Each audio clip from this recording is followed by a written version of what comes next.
السلام عليكم ورحمة الله وبركاته، ازيكم يا شباب؟ يا رب تكونوا بخير. بسم الله والصلاة والسلام على رسول الله. اللهم انا نسألك من نافعا ورزقا طيبا وعملا متقبلا، رب اشرح لي صدري ويسر لي امري واحلل عقدة من لساني يفقهوا قولي. يلا بينا يا شباب. السؤال الأول في نموذج رقم 7 بيقول لي: في الدائرة الكهربائية المقابلة أي الاختيارات التالية يعبر عن العلاقة بين جهدي النقطتين إكس وواي؟ ده سؤال مباشر. مين أكبر؟ دي أكبر، فالتيار ماشي في الطبيعي كده، ماشي من إكس لواي. ماشي من إكس لواي يبقى إكس أكبر من واي. السؤال اللي بعد كده بيقول لي: سلك طوله ال ومقاومته الكهربية R كما هو موضح بالرسم، فإذا سحب حتى أصبح طوله 3 أمثال. قلنا في حالة السحب الR بتتناسب مع L تربيع. 3 أمثال طوله الأصلي، يعني هتبقى المقاومة 9R، 3 تربيع ب9. السؤال اللي بعد كده بيقول لي: في الدائرة الكهربائية الموضحة قيمة شدة التيار I دوت تيار كلي. يبقى أنت هتجيب المقاومة المكافئة للدائرة. 3 وال12 توازي، هتقول 12 في 3، تمام، على 12 زائد 3 هتطلع معاك ب2.4، وال2.4 هتبقى توالي مع ال1.6 هتبقى ب4. يبقى انت الجزء ده كله كده يبقى مقاومة ب4. ده كله كده اتلغى. الناحية التانية عندك 6 و3 9 توالي، وهما الاتنين توازي مع ال18 هيدوك 6. خلاص تمام. يبقى الحتة دي كلها كده برضو اتشالت، وبقى عندي في مقاومة ب6 اهو. في مقاومة عندي هنا كده ب6، ودول كلهم كده اتلغوا. ال6 توازي مع ال4 يا مستر، يبقى اقول 6 في 4 على 6 زائد 4 هتطلع لي ب2.4. يبقى المقاومة الخارجية كلها ب2.4، وعليها الداخلية ب6، يعني المقاومة المكافئة للدايرة ب3. يبقى الأي هيساوي 6 على 2.4 زائد 6 اللي هي الداخلية، اللي هو 6 على 3 بتساوي 2 أمبير. سؤال برضو بسيط جدا وتقليدي جدا. السؤال اللي بعد كده نقعد بالاختيارات على طول عشان نريح دماغنا، لأن السؤال فعلا لو حاولت تحله هتعمل معادلات كتير. ليه؟ لأن هو بيقول لي: في الدائرة الكهربية إذا كانت قراءة الفولتميتر V1 بتساوي 14 فولت، وقراءة V2 ب 16 فولت. ماشي. بيقول لي: أي الاختيارات التالية صحيح إذا علما بأن المقاومة الأومية لجهاز الفولتميتر لا نهائية ومقاومة الأميتر مهملة؟ ماشي. هو مش مديني، ولا مديني الار دي، ولا مديني دي، ولا مديني الاي توتال، ففي كل الحالات صعب قوي ان انا اعرف احسبها. هقعد بعمل معادلات كتير. طب اعمل ايه؟ اقعد بالاختيارات. دلوقتي المقاومة المكافئة بتاعت الدايرة بتساوي في باتري على اي توتال. اعوض بقى. لو جربنا الاختيار ان التيار يكون بواحد امبير، فساعتها هقول في باتري على الواحد هتطلع لي ب 26، يبقى المقاومه المكافئه للدايره ب 26. طب تعال نجرب نشوف هي فعلا ب 26 ولا لا. لما قراءه الاميتر كانت بواحد، ده ب 8 وده ب 10 يبقى 18، والثلاثه ديت يبقى 21، والمقاومه الداخليه يبقى 22، يبقى مش هتبقى ب 26، يبقى غلط. الاختيار الف غلط. طب اللي بعديه لو الاميتر بواحد يبقى المفترض المقاومه المكافئه تبقى ب 26. 3 و5 8 مستحيل لو جمعناها على الباقي تطلع لي ب 26، غلط. يبقى اكيد التيار باتنين. طب لو التيار باتنين يا مستر، ساعتها ار توتال هتبقى بكام؟ هتساوي ساعتها 13، لان 26 على 2 فيها 13. ده ار توتال دي اللي هي زي الار الصغيره كمان. تمام. طيب، واحده واحده تشوف الاختيارين. ار واحد باربعه والثانيه بخمسه. 4 و5 9، والثلاثه ديت اللي في النص ما بينهم يبقى 12، والداخليه بواحد يبقى 13، يبقى الاختيار ج صح. يبقى اكيد الاختيار ده الغلط، لان دول 18 لو جمعتهم على الثلاثه هتبقى 21، وجمعتهم على الداخليه هتبقى 22، غلط. مفترض تبقى 13. بس ريحت دماغك وعوضت بالاختيارات. معظم الاسئله اللي بتيجي في جداول كبيره كده بتحلها بالاختيارات على طول بالاستبعاد. طيب صلى على النبي عليه الصلاه والسلام. بيقول لي: سلك مستقيم طويل يمر به تيار كهربي اي، فاذا علمت ان شده المجال المغناطيسي المتولد عند نقطه بعدها العمودي عن محور السلك هي دي، يعني نقطه بعدها دي. ايه ده؟ هو بيقول ايه؟ ماشي، شده المجال بتساوي ايه بقى؟ هنفترض ان هي بي مثلا عشان هو نسي يكتبها. فان شده المجال المغناطيسي المتولد عند نقطه اخرى بعدها العمودي عن محور السلك 4/3. بسيطه قوي. دي 1 على بي 2 بتساوي دي 2 على دي 1 بتساوي 4/3 من دي على دي، لان هي في الاول كانت بدي. الدي هتشيل الدي يبقى النسبه 4/3. يبقى انت البي في الحاله الجديده هتساوي ايه؟ 3/4 من بي 1، يعني تقل الى 3/4. طب هو بيقول لي تقل بنسبه في الاختيارات، يبقى تقل بنسبه ربع. تقل الى 3 ارباع او تقل الى 75% او تقل بنسبه 25%. اعرفها ازاي؟ قلت لك احسب التغير الجديد ناقص القديم. الجديد ناقص القديم. لو قلت 3 على 4 بي 1 ناقص بي 1 هتطلع لك سالب 25% بي 1. سالب ديت قلت لك في التغير معناها ان التغير بالنقصان يعني بتقل. طيب صلى على النبي عليه الصلاه والسلام. السؤال اللي بعد كده بيقول لي وضح الشكل 3 اسلاك طويله جدا متوازيه وموضوعه في مستوى الصفحه ويمر بكل منها تيار كهربي في الاتجاه الموضح بالشكل. ماشي. يكون اتجاه محصله المجال المغناطيسي عند النقطتين اكس وواي. طيب واحده واحده. عند النقطه اكس جاي لها مجال للداخل من السلك ده. طيب وجاي لها مجال تاني للداخل برضو من السلك ده. هما الاثنين هيتجمعوا. وجاي لها مجال للخارج من السلك ده، بس المجال اللي جاي من السلك ده هيكون ضعيف بالنسبه للسلكين. فاكيد المحصله للداخل عند النقطه اكس، لان لما يطرح منهم مش هيلاشيهم يعني. يبقى كده هتكون للداخل مش للخارج عند النقطه اكس. طب نفس النظام بالمثل هنا عند النقطه واي. النقطه واي جاي لها مجال للخارج هنا، جاي لها مجالين جاي لها مجالين ايه؟ ماشي. جاي لها واحد للخارج تاني، جاي لها واحد للداخل من بعيد. طيب واحده واحده. ده طياره باي ومسافته بدي، وده طياره باي ومسافته برضه بدي. يعني لو ده عمل بي ده هيعمل بي زيها. يبقى 2 بي جايين للخارج. جاي لهم ملف طياره 2 اي وكثافته ايه؟ وسوري مسافته 3 دي. يبقى كأنك بتقول 2 على 3 من بي. لما اقول 2 بي ناقص 2 على 3 بي هتبقى المحصله معاهم هما الاثنين دولت برضه. فهتبقى المحصله للخارج. يبقى للداخل للخارج اللي هو الاختيار ايه؟ الاختيار الاختيار ب. سؤال بسيط جدا يعني، اعتقد ما حدش وقف قدام السؤال ده. طيب صلى على النبي عليه الصلاه والسلام. بيقول لي في شكل موضح سلك مستقيم. ده سلك سؤال قصدي عادي مباشر زي اللي احنا متعودين عليه. منتظم المقطع منثني على شكل نصفي ملفين دائريين. نصفي قطريهما R1 و R2 يحمل كل منهما تيار كهربي شدته I. ماشي. لقينا محصلة كثافة الفيض المغناطيسي عند النقطة C. هو عمل حركة لذيذة. خد عامل مشترك ميو في I على الاتنين.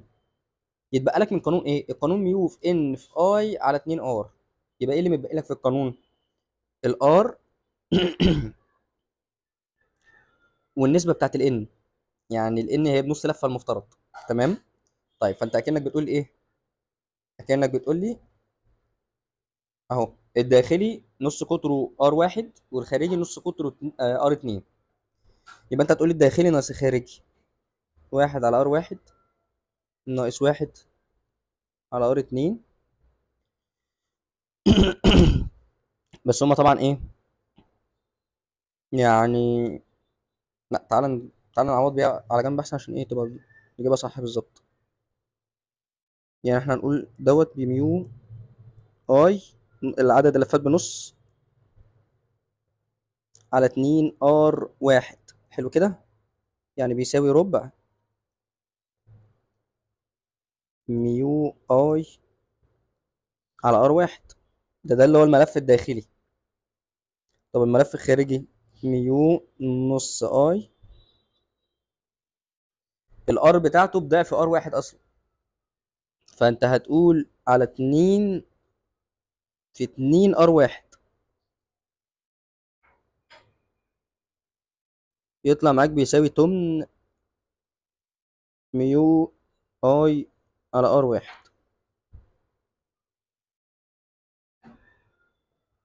تمام. بس او الا بقى لو هو لا هو حاططها في الاختيارات مش واخدهم عامل مشترك يعني. سوري مش جايب اقصد مش جايب R2 بدلاله R1. فانت هتسيب R2 زي ما هي ب R2. يبقى انت هتقول على 2 R2 عادي.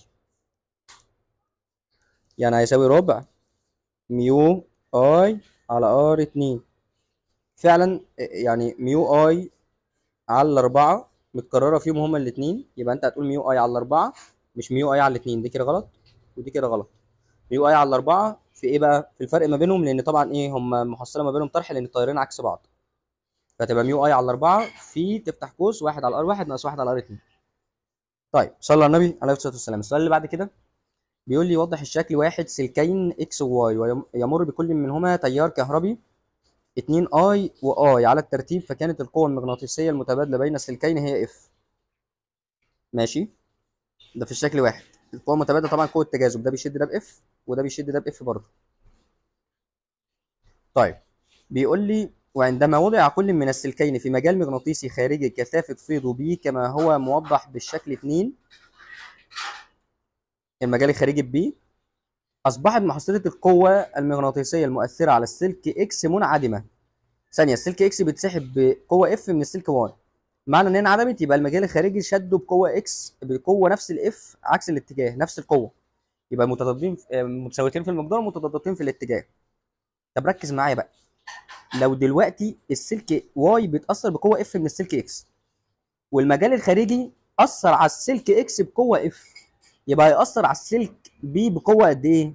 بقوه طبعا هتبقى في نفس الاتجاه، بقوه نص اف يا مستر. ليه يا مستر؟ لان شده التيار بتاعت السلك واي نص السلك دوت، واحنا في قانون البي اي ال بنعوض بتيار السلك نفسه.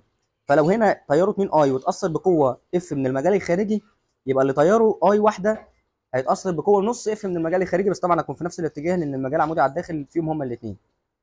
فالقوه المحصله على السلك واي هتصبح 1.5 اف.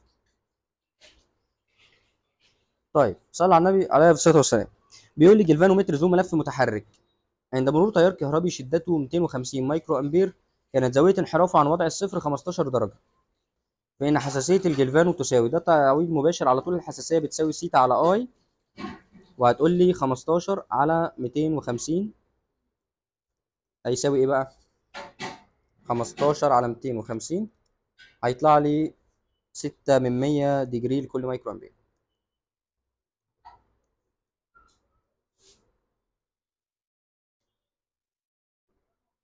طيب السؤال اللي بعد كده بيقول لي جلفانومتر مقاومة ملفه 100 اوم يحتوي على عدد ان اقسام او على عدد ان قسم، اذا مر به تيار قيمته اي ينحرف مؤشره الى نهاية تدريجه، وعندما وصلت مقاومة 20 اوم على التوازي، يعني دي ار اس، يعني هو ده كده ادي 100 وادي 20، بيقول لي لتحويله الى اميتر ومر به نفس التيار، لما يمشي نفس التيار يبقى الحساسيه هتقل لايه بقى يا مستر؟ هتقول لي ار اس على ار جي زائد ار اس، يبقى الحساسيه هتبقى ايه؟ 20 على 120، يعني الحساسيه هتقل للسدس. طيب بيقول لي انحرف مؤشره الى قسمين، فان عدد اقسام تدريج الجلفانو، ثانيه، لما المؤشر انحرف للسدس هو قال لي كده انحرف لقسمين بس، يبقى نهايه التدريج أو سوري بقى عدد اقسام المؤشر او التدريج هتبقى قد ايه؟ هتبقى 12 قسم. ما انت واحد على الستة بقسمين، السدس بقسمين، يبقى التدريج كله بكام؟ هتضرب في 6 هتبقى 12 قسم. طيب صلى على النبي عليه الصلاه والسلام. السؤال اللي بعد كده بيقول لي حلقه معدنيه يخترقها فيض متغير والشكل البياني المقابل يمثل العلاقة بين مقدار الفيض المغناطيسي الذي يخترق الحلقة والزمن، فإن الفترة الزمنية التي يمر بها في الحلقة تيار يقل قيمته هي الفترة. طبعا انت هنا هتشوف الاي ام اف، والاي ام اف كده كده التيار طردي معاها بتساوي سالب ان دلتا فاي على الدلتا تي، هتعمل تفاضل لمنحنى ولكن ما تنساش سالب لينز، واللي هيحصل للاي ام اف بيحصل للتيار. طب اول حاجه ده علاقه خط مستقيم ميله بسالب، لما تجيب التفاضل بتاعه هيطلع موجب، وهيطلع موجب رقم سالب ثابت يا ربي، يعني هيطلع شكله كده. الفتره ديت اللي في الاول ديت تبقى شكلها عامل كده، رقم ثابت بالموجب، والفتره اللي بعديها اللي هي الفيض فيها كان ثابت هتبقى بصفر، يبقى ولا ايه ولا بي، ولا ايه وبي مع بعض يبقى سي اكيد حتى لو انا مش عارف. طب لو جيت اجرب، بص اعمل مينيمم ماس، اعمل كذا ميل كده، بص هتلاقي مينيمم ماس بيقل الاول، بص زاويته كانت كبيره ازاي، بعد كده زاويته قلت اكتر، بعد كده بص بقى يعتبر موازي، فالميل بتاع المماس قاعد يقل، وانا قلت لك ان التفاضل هو ميل مماس للمنحنى، الاي ام اف عاوز تجيبها هي ميل مماس للمنحنى، كل ما الميل يقل يبقى الاي ام اف هتطلع رقم قليل، يبقى الاي ام اف بتقل قيمتها وبالتالي التيار قيمته بتقل.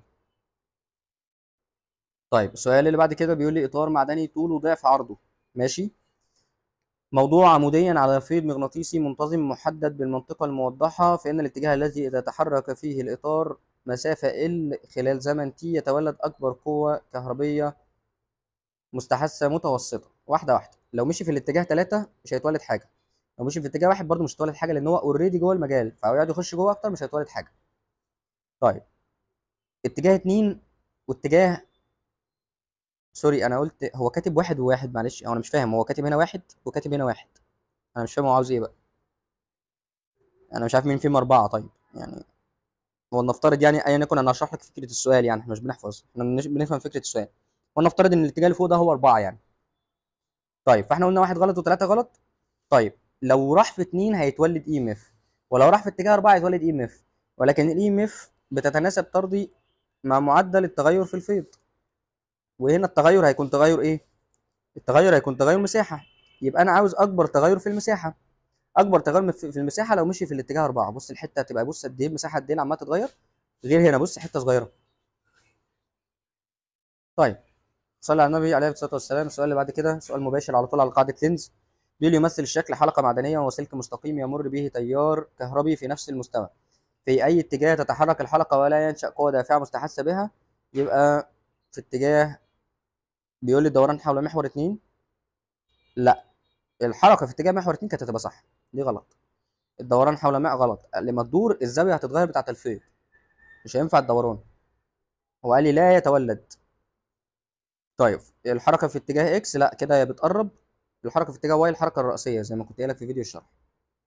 طيب السؤال اللي بعده بيقول لي في الشكل موضح اطار معدني وسلكان مستقيمان طويلان اكس وواي يمر بكل منهما تيار كهربي وجميعهم في نفس المستوى،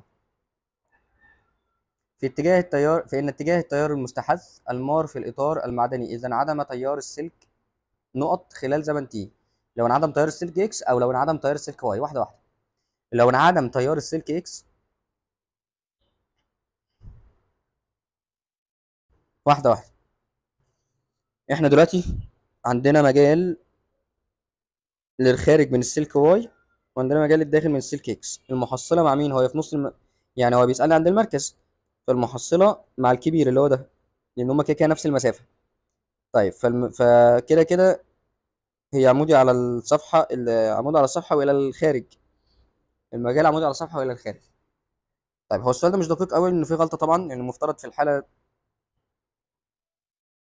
او لا لا لا تمشي تمشي، لا لا صعب. سوري الغلط من عندنا، السؤال يمشي عادي.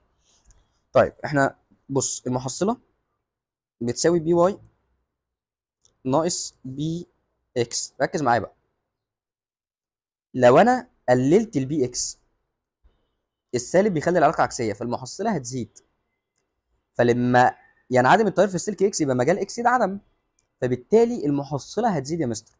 ولما المحصله تزيد، المحصله اصلا كانت للخارج، المحصله المفترض رايحه مع السلك ابو تيار اكبر اللي هو للخارج، لما تزيد انا هقللها فهعمل تيار، هعمل مجال للداخل، وبالتالي التيار المستحث هيكون مع عقارب الساعه. اللي ما فهمش في الاولى يفهم في الثانيه.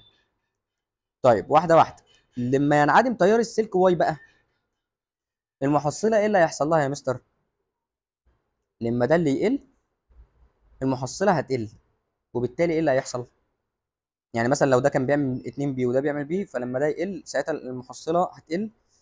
ف او هي مش هتقل، هي تبقى في عكس الاتجاه بس. يعني هو المفترض كان يبقى دقيق شويه، كان يحط حاجه غير 2 اي ديت عشان السؤال يطلع مظبوطه معاه بالظبط يعني. بس هو فكره السؤال نفسها ان هيحصل العكس بقى، المحصله لما تقل يبقى هنعمل شبهها، هنعمل مجال للخارج فالتيار هيبقى ماشي مع عقارب الساعه المره دي بقى. ف سوري عكس عقارب الساعه المره دي، فمره مع عقارب الساعه ومره عكس عقارب الساعه. ده لو ده اللي هو يقصده من السؤال يعني. ومشكلته ان هو مش بيوضح اي حاجه، بيحذف لك السؤال كده وبيحط ارقام مش دقيقه، بياخد كوبي بيست وخلاص، قص ويلزق على طول. طيب يعني مثلا لو قلنا ماشي التيار دوت،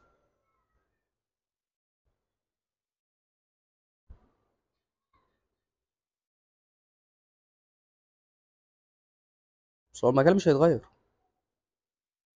المجال مش هيتغير، هيبقى في عكس الاتجاه بس، افترض يعني.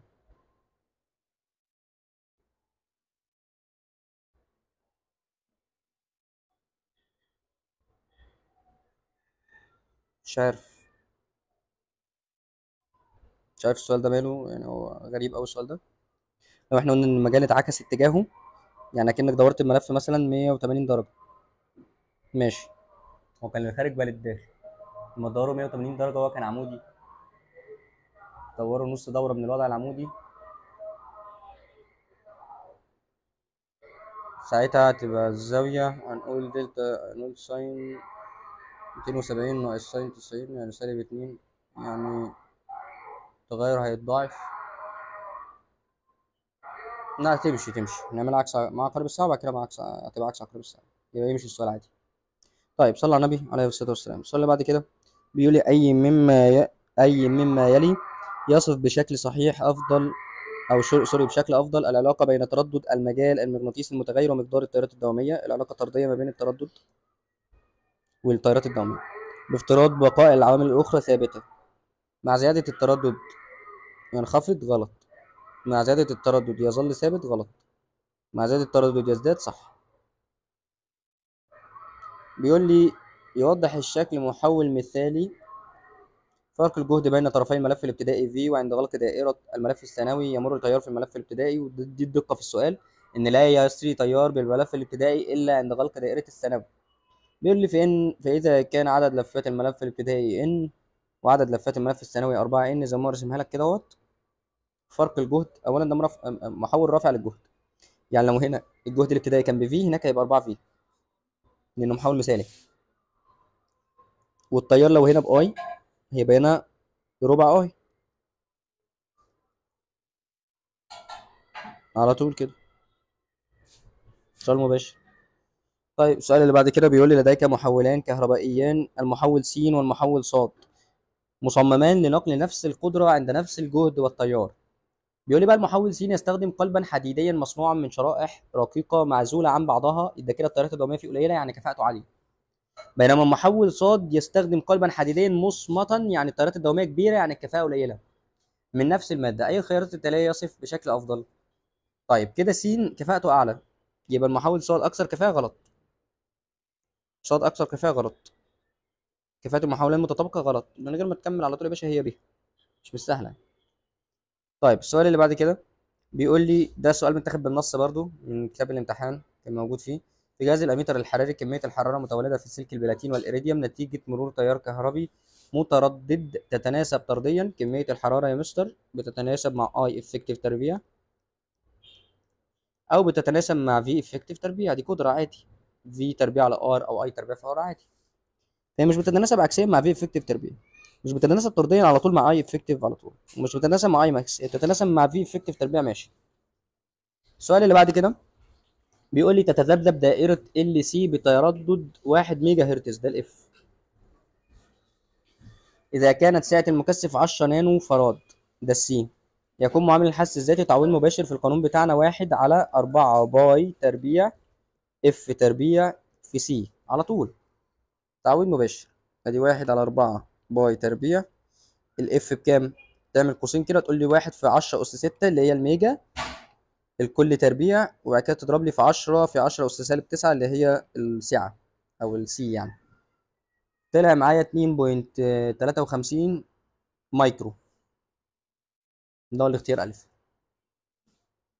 طيب السؤال اللي بعد كده بيقول لي يحتوي جهاز راديو على دائرة استقبال لاسلكي مكونة من مكثف متغير السعة لالتقاط محطات راديو مختلفة، ده اللي احنا كنا بنشرحه أصلا. إذا كان معامل الحث الذاتي للملف المستخدم في دائرة الضبط يساوي كذا، ده ال، وكان نطاق التردد المطلوب من 500 كيلو هرتز إلى 1600 كيلو هرتز، فإن النطاق التقريبي للساعة المطلوبة من أقل تردد لأعلى تردد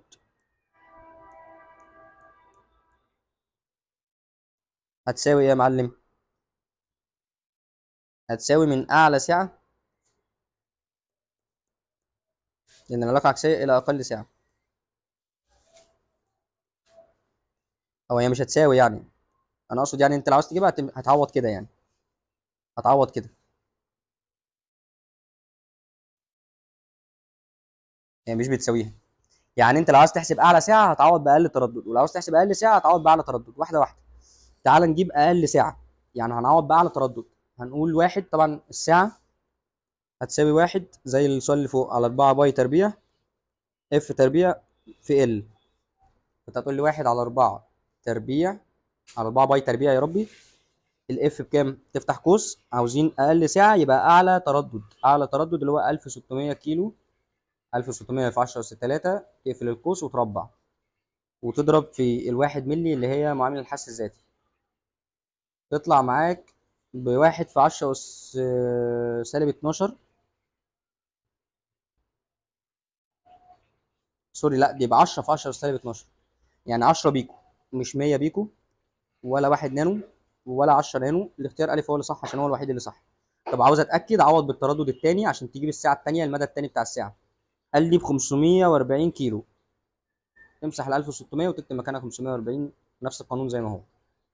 تطلع معاك ب 89، سوري ب 87 في 10 سالب 12 اللي هي 87 بيكو زي ما هي موجوده، يبقى صح على طول، تعويض مباشر. طيب صلى على النبي عليه افضل الصلاه والسلام. بيقول لي اي من الاتي يصف بشكل افضل السبب الرئيسي لزياده طول موجة الفوتون بعد تصادمه مع الكترون حر في تجربه كومبتون.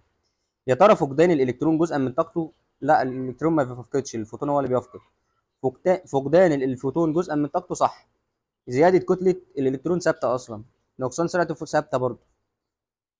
فوتونان A و B إذا كان الطول الموجي للفوتون A هو نصف الطول الموجي للفوتون B.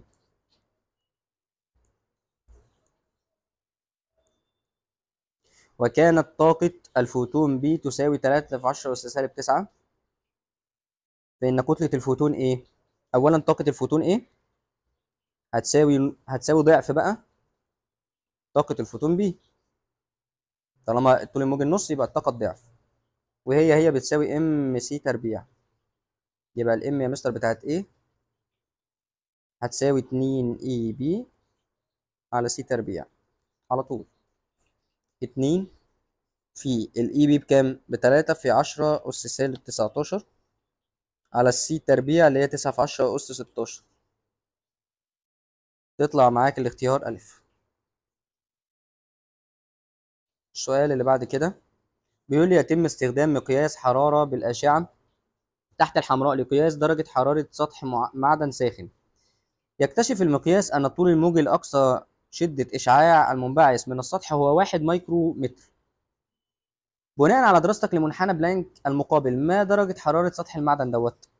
والله بسيطة، أنا هقول لامدا اللي أنا عاوزها سميها لامدا إكس على لامدا المنحنى هتساوي تي اللي أنا عاوزها سميها، سوري بقى هتبقى تي قصدي المنحنى على تي إكس، ده علاقة عكسية ما بينهم، وتبتدي تعوض يا معلم.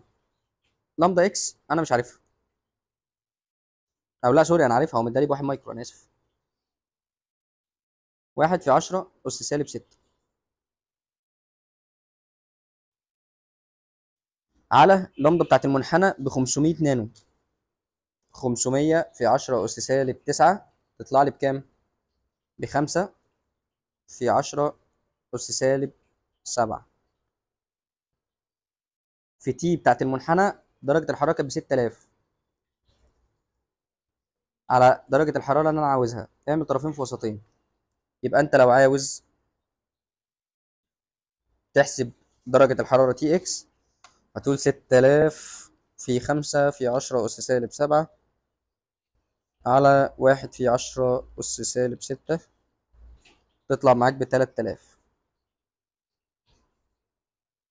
السؤال اللي بعد كده بيقول لي في نموذج بور لذرة الهيدروجين يدور الإلكترون حول النواة في مدارات محددة.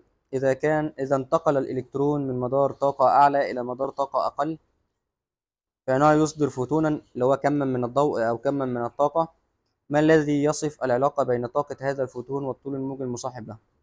طاقة الفوتون المنبعث تتناسب طرديا مع مربع الطول غلط. طاقة الفوتون المنبعث لا ترتبط غلط.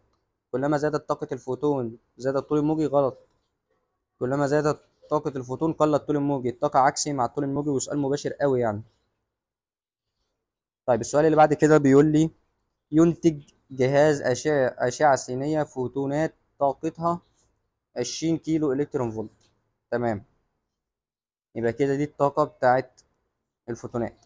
إذا تم تعديل الجهاز لإنتاج فوتونات طاقتها 80، دي كده الإيه في الحالة الجديدة، فما النسبة بين الطول الموجي للفوتونات الجديدة إلى الطول الموجي للفوتونات القديمة؟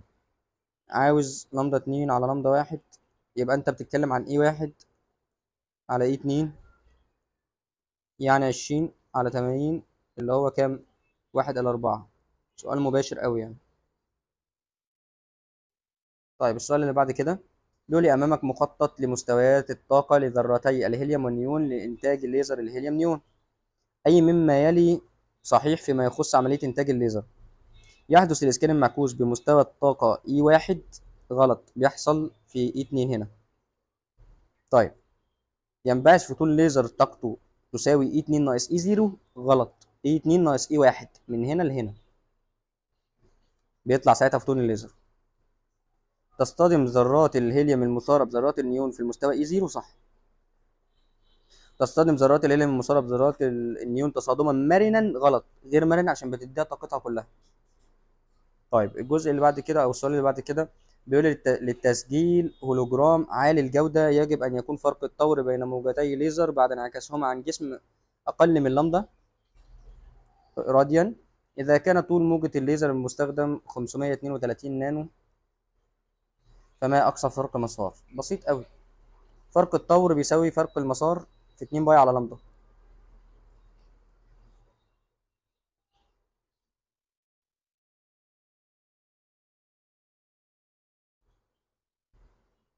طيب يبقى انا لو عاوز فرق المسار هيساوي فرق الطور على ايه بقى؟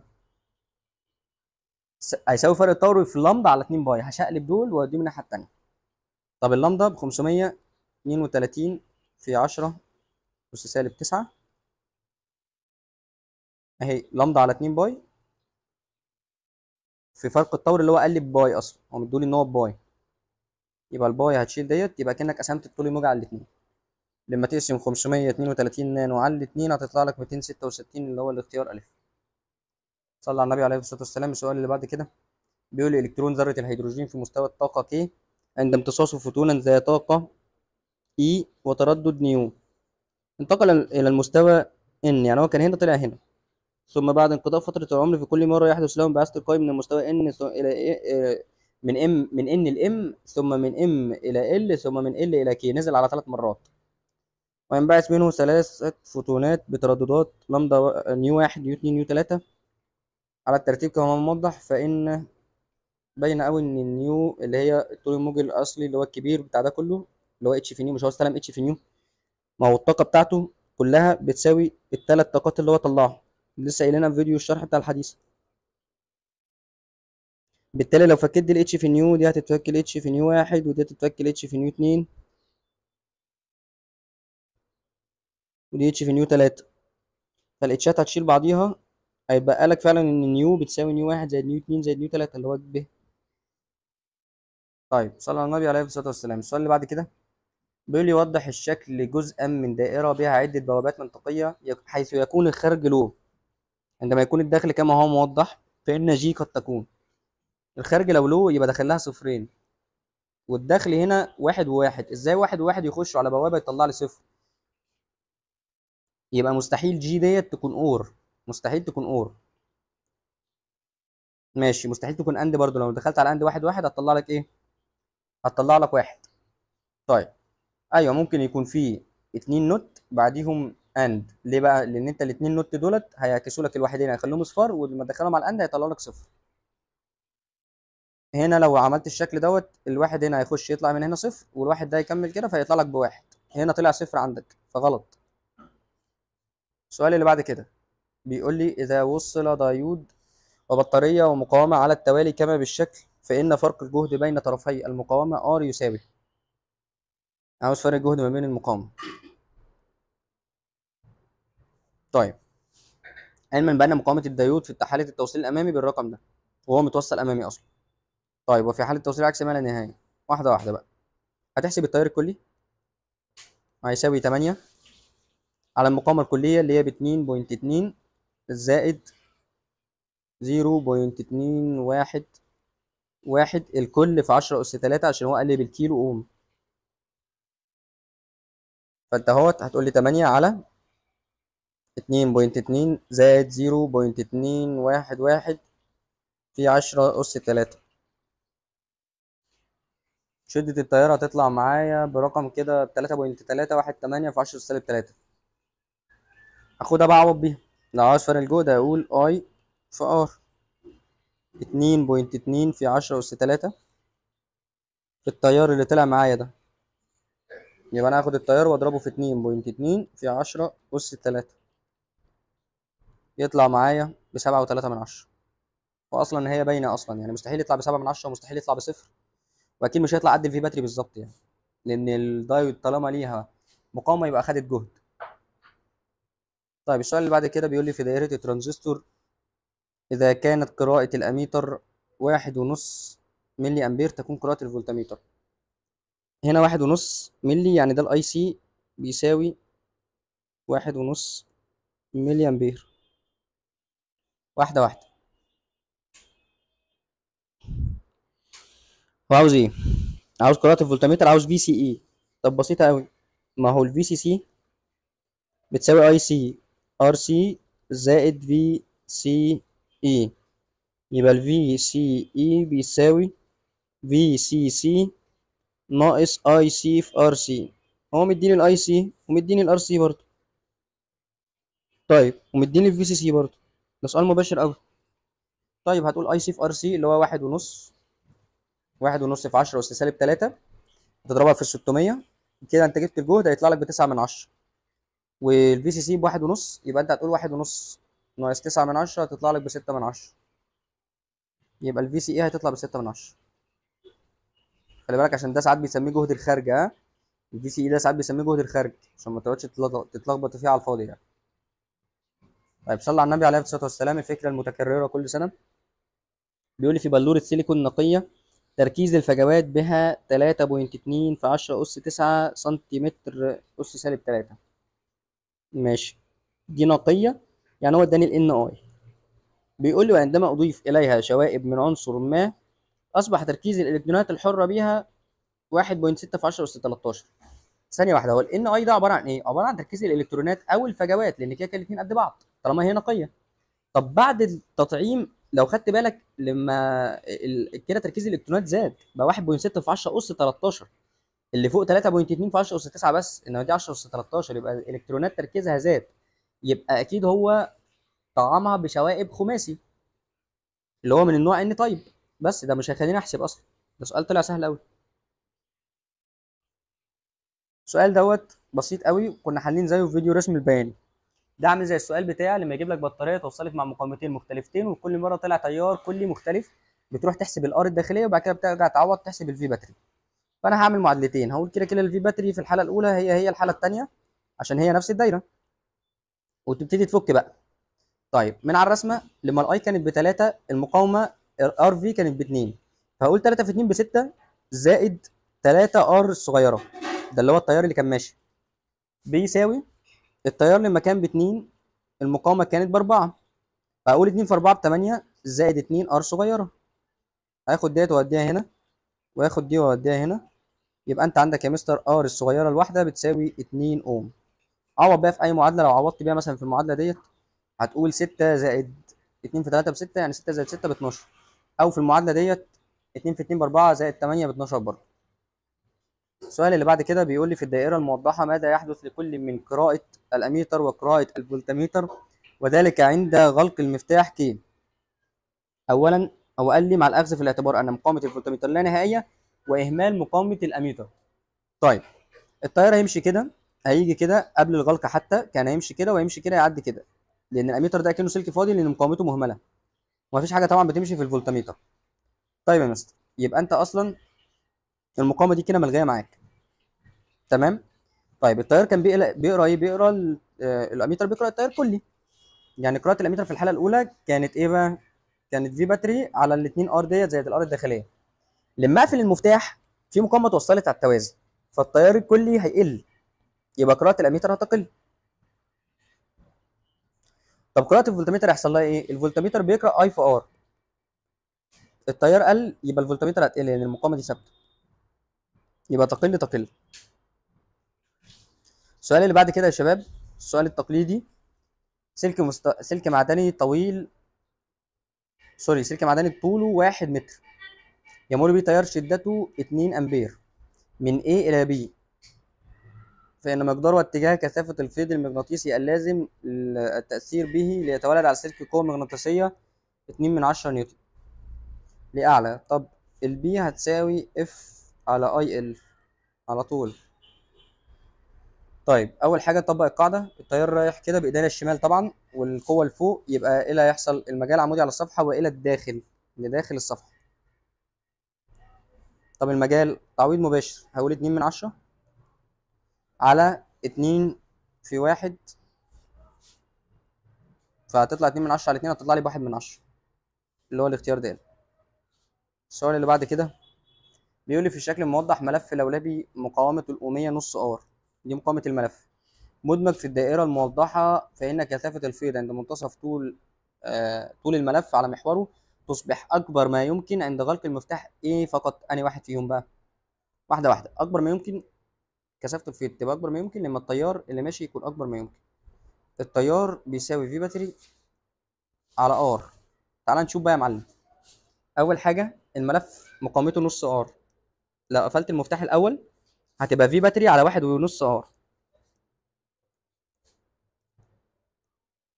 لو قفلت المفتاح التاني هتبقى 3 في باتري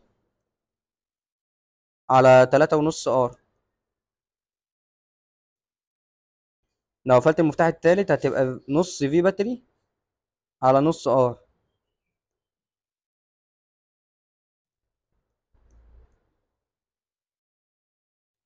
ماشي. اخر واحدة هتبقى 2 في باتري نص ار زائد نص ار بتاعت الملف، هيبقى على ار. يبقى الاختيار، يبقى اخر واحدة هي اللي صح، المفتاح كده 4. لان لو ركزت معايا ده كسر وده كسر، ودي هتبقى النص هيشيل النص هتبقى لك 1، انما دي 2، ف2 دي اكبر واحدة فيهم. لو حتى جربت على الآلة هتطلع معاك.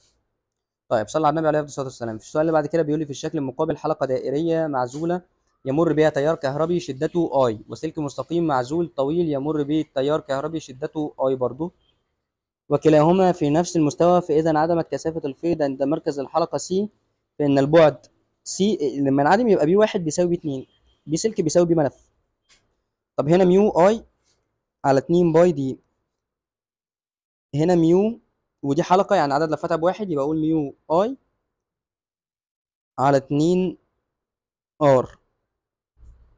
طيب الاثنين هتشيل الاثنين، الميو هيشيل الميو، والان ديت بواحد، والاي هتشيل الاي، يبقى باي دي بتساوي واحد على باي دي بتساوي واحد على ار، يبقى باي دي نفسها بتساوي الار، يبقى الدي بتساوي ار على الباي. طب الار بكام؟ الار ب 10 سم، لو قسمت ال 10 على الباي تطلع معاك 3.18 سم. طيب السؤال اللي بعد كده بيقول لي يمثل الشكل محركا كهربائيا بسيطا، مستوى ملفه موازي لاتجاه خطوط الفيض، فهل الاختيارات التالية صحيح؟ سبب دورانه في هذا الوضع في الوضع الموازي عزم الازدواج. سبب دورانه بعد ربع دورة، استمرار دورانه بعد ربع دورة، هيبقى الكسور الذاتي. سؤال مباشر وبسيط جدا. السؤال اللي بعد كده بيقول لي وضح الشكل ملفين اكس وواي ملفوف كل منهما حول قلب من الحديد وخصائصهما النسبة ال اكس على ال واي معامل الحس. طب ايه اللي بتساوي منال، بس الان تربيع ما تنساش، الميو كده كده هي دي نفس الطول من الرسم، يبقى الاختلاف في ال N وال A، يبقى ال X على ال Y. تعويض مباشر بقى على طول. شوف الملف X ال N بتاعته N تربيع اهيت ومساحته ب A، الملف Y ال N بتاعته ب 2N، يبقى 2N تربيع يبقى 4N تربيع، مساحته 2A على 2، يبقى سوري مش على 2 بقى، 2 في 4 ب 8، يبقى ده هيشيل ده، ده هيشيل ده، يبقى 1 إلى 8. السؤال اللي بعد كده بيقول لي تمثل الأشكال التالية 4 دوائر كهربية بكل منها مقاومة R، والمصادر الكهربية في كل منها مهملة أو مهملة المقاومة الأومية، فإن الدائرة التي تكون القدرة المستهلكة بها أكبر ما يمكن. ده السؤال ده اتكرر في 2024 دور أول ودور تاني. لما يسألني على القدرة ممكن أعوض بمصدر مستمر أو أعوض بمصدر متردد قوته الفعالة بتساوي زي المستمر بالظبط، بس لازم أدور على الفعالة في المتردد. ده مستمر جايبها لي في خلاص عادي، يبقى في تربيع على ار. ده متردد بيقول لي الفي ماكس ب 2 في. لا ثانيه يا مستر، 2 في دي طبعا هي مقاومه ار في كله ثابته، يبقى مش لازم تعوض بالمقاومه على طول العلاقه طردي على طول مع الفي. يعني ده في ماشي خلاص، ده في. ده ايه؟ ده الفي ماكس بتاعته، يبقى انت هتحولها هتضربها في ساين 45، يعني هتبقى اكنك قسمتها على جذر 2، يعني هيطلع لك بجذر 2. طبعا جذر 2 ده بيساوي 1 4 1.41، فده كده اكبر، يبقى ده غلط. اللي بعديه بيقول لي الفي افكتيف كانت بفي، طب ما دي زي اللي فوق كده اول واحده، يبقى غلط. دوت بيقول لي 2 في، لا الاثنين اكبر، فديت هتبقى صح. طبعا لو كانت دي 2 في، الفي افكتيف بيساوي 2 في، كان اللي جبتنا هيبقوا صح، بس طبعا هو لي في ماكس. طيب السؤال اللي بعد كده بيقول لي في اي الدوائر التاليه تكون المفاعله الحسيه اكبر؟ ماشي، دي الاكس ال بتتناسب مع اف في ال، الاثنين باي كده كده ثابته. ماشي، هنا في اول دايره اكني بقول نص ال في اف، ديت انا بقول 2 ال في اف، يبقى دي اصغر. دول هنا 2 وهنا 2، يبقى ال في 2 اف، الاتنين كده قد بعض. اخر واحده دول نص ال، ودي ال واحده، يبقى 1.5 ال في 2 اف، يعني اكنك بتقول 3 ال في اف، يبقى اللي تحت دي اخر واحده. اصلا باينه لان دي قد دي، فما ينفعش اختيارين يكونوا زي بعض، هما الاتنين صح. طب السؤال اللي بعد كده بيقول لي في دائره التيار المتردد الموضحه اذا كانت مقاومه الملفات والمصدر مهملة. مقاومة الملفات ومقاومة المصدر مهملة، وكانت معوقة الدائرة في حالة فتح المفتاحين هي زد واحد، ومعوقتها في حالة غلق المفتاحين هي زد اتنين. عاوز النسبة من زد واحد لزد اتنين. طب تعالى نحسب زد واحد الأول. مفتاحين كانوا مفتاحين، يعني ده كده مش موجود، وده برضو مش موجود. يعني انت الاكس اللي كانت بخمسة ودي كانت بأربعة، كنت هتطرحهم من بعض هيطلعوا لي بواحد، فكنت هقول الزد ساعتها زد واحد بتساوي جذر 16 اللي هي المقاومة تربيع زائد واحد تربيع اللي هي الفرق ما بينهم، الفرق ما بين اكس ال واكس سي. طيب لما اقول جذر 16 تربيع زائد واحد تربيع تطلع لي 16 وتلاتة من 100. طب المعوقة الجديدة دلوقتي احنا قفلنا ده،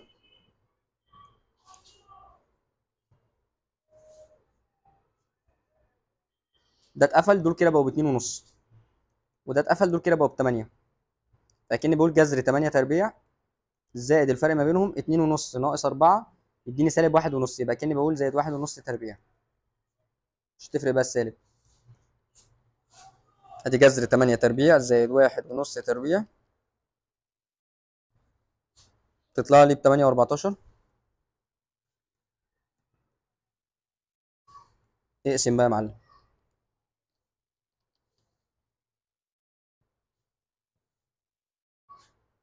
1.96 أو 1.97 تقريبا.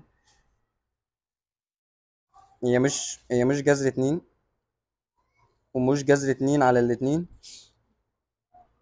الاتنين دول غلط، ومش باتنين، فهي جذر اتنين غالبا. انت لما سوري اتنين جذر اتنين اللي هو اتنين جذر اتنين هتطلع معاك ايه ده؟ وعاوز ايه؟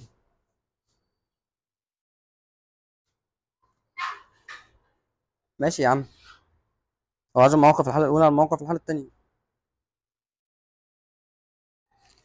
مواقف في حالة فتح المفتاحين وغلق المفتاحين. طب ايه بقى؟ نجرب نحسب تاني كده. خمسة على الاتنين باتنين ونص، وتحت 16 على اتنين بتمانية. هقول جذر 8 تربيع زائد، هفتح قوس وهقول 2.5 اللي هي اكس ال ناقص الاكس سي اللي هي ب4 الكل تربيع، تطلع معايا برقم. فانا هقول 16.3 على الرقم ده، طلعت معايا 1.97 تقريبا.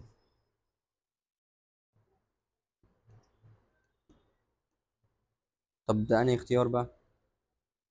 نقول جذر 2 اهو، جذر 2 على الاتنين غلط.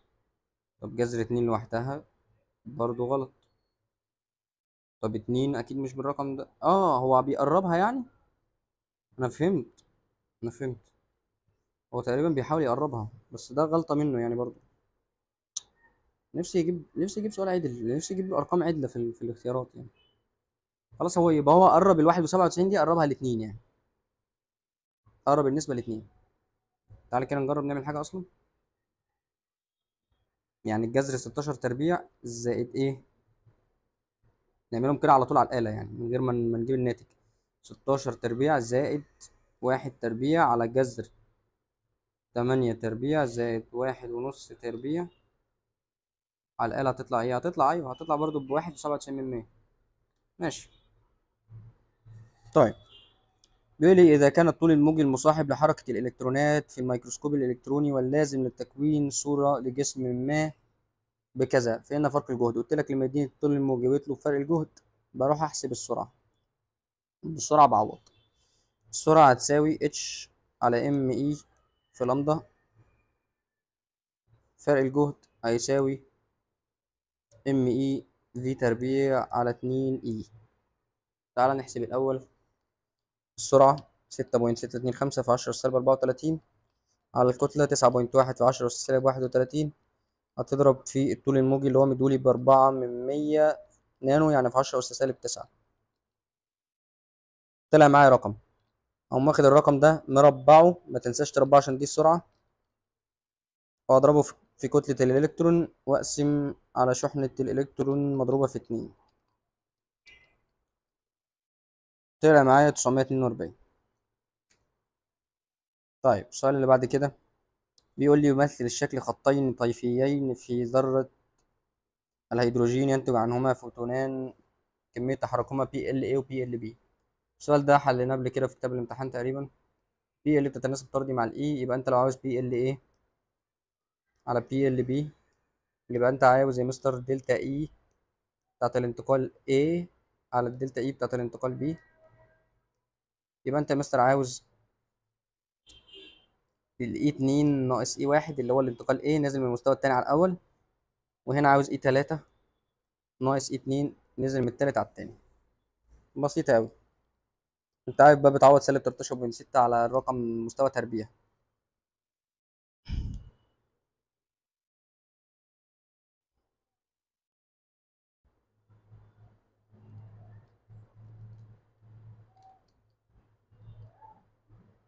تطلع معاك 27 على 5. طيب صلى على النبي عليه الصلاة والسلام. بيقول لي ملفان لولبيان متداخلان ملفوفان على قلب من الحديد لهما نفس الطول، وعدد لفات كل منهما 200، ده ان واحد وان اتنين. ماشي. ومساحة كل منهما إذا تغيرت شدة التيار في أحدهما بمعدل كذا، ده الدلتا اي على الدلتا تي. بيقول لي يتولد في الملف الثاني قوة دافعة، يبقى دي الام اف في الثانوي. احسب طول الملف الواحد. طيب الملفان متداخلان، بسيطة أوي. الام بتساوي ايه؟ ميو ان واحد ان اتنين اي اتنين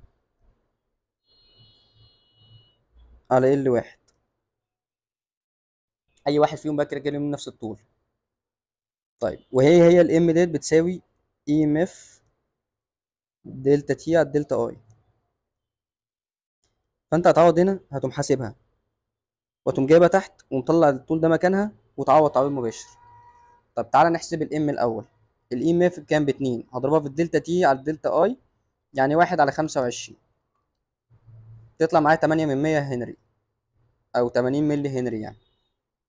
اقوم قايل بقى ميو، الميو بكام؟ ب 2 في 10 سالب 3، ومديها لي اهيت، واقوم ضاربها في ان واحد ب 200 وان 2 برضو ب 200.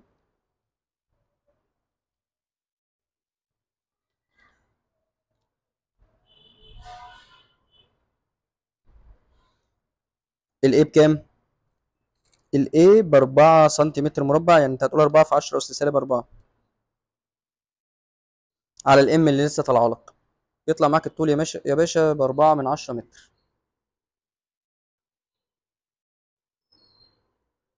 يبقى هو ذكي خلاك تحسب الاول معامل الحس المتبادل، طبعا لازم تكتب له خطوات. طيب السؤال اللي بعد كده بيقول لي يمثل الشكل أقسام متساوية على تدريج أوميتر تم معايرته وضبطه بدقة بحيث كانت قراءة الجهاز عند الموضع K تساوي 800. هنا كده، ويمكن حسابها من العلاقة. ماشي.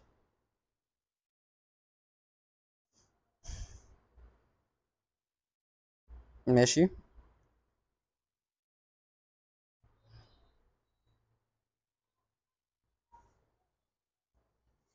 طب على فكرة انت ممكن من العلاقة دي تحسب الاي جي، ما هو بيقول لك ال 800 ديت بتتحسب من العلاقة دي بتساوي 1.69 على اي جي ناقص 2000. طب ما انت ممكن تاخد السالب 2000 دي وتوديها الناحية التانية بالموجب، هيبقى عندك 2800.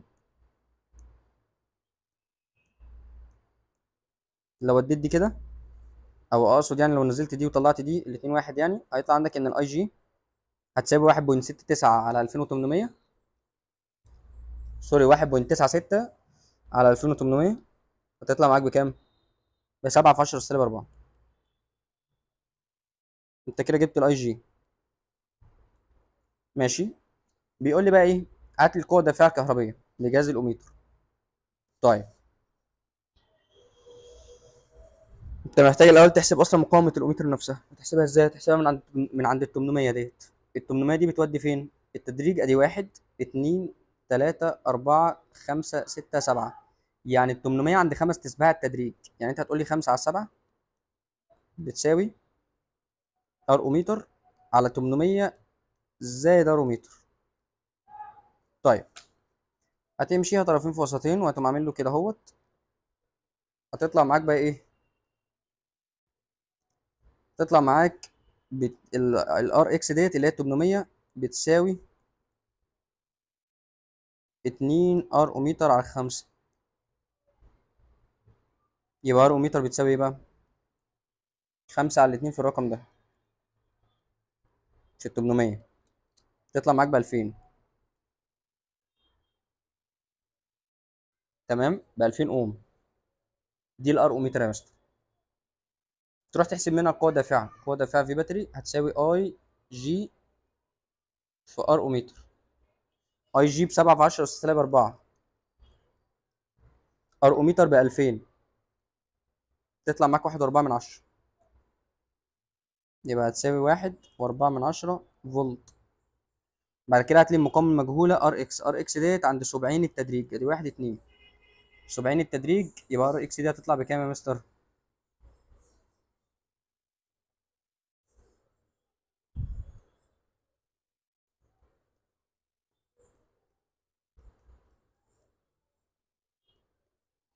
هتعمله طرفين في وسطين وهتقوم قايل له ايه؟ كده هتطلع معاك بعد ما تعمل طرفين في وسطين هيطلع معاك الار اكس ديت بتساوي 5 على 2 من ار اوميتر، يعني هتساوي 5 على 2 في 2000، يعني هتساوي 5000 اوم. بس كده. الحمد لله رب العالمين، حمدا كثيرا طيبا مباركا فيه. سبحانك اللهم وبحمدك أشهد أن لا إله إلا أنت أستغفرك وأتوب إليك. أستودعكم الله، والسلام عليكم ورحمة الله وبركاته.